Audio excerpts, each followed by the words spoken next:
بھارتی درندگی اور عالمی برادری کی خاموشی قابل مذمت ہے، ایم اے ٹھاکر۔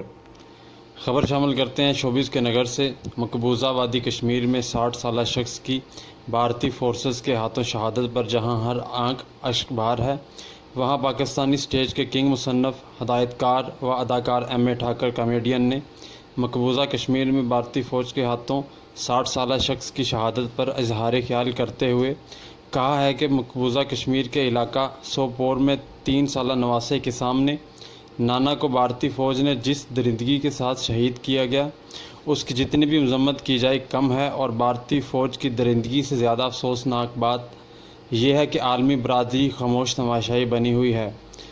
ان کا مزید کہنا تھا کہ ہم کب تک اس ظلم پر خاموش رہیں گے؟ بھارتی فورسز کے ہاتھوں کشمیریوں کا خون کب تک بہتا رہے گا؟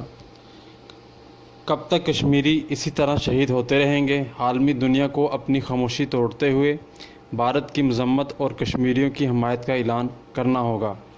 ناظرین، اگر آپ نے ابھی تک ہمارا UNP نیوز چینل سبسکرائب نہیں کیا تو اسے سبسکرائب کریں اور بیل آئیکن پر کلک کریں تاکہ ہماری آنے والی نئی ویڈیو بآسانی آپ تک پہنچ سکے۔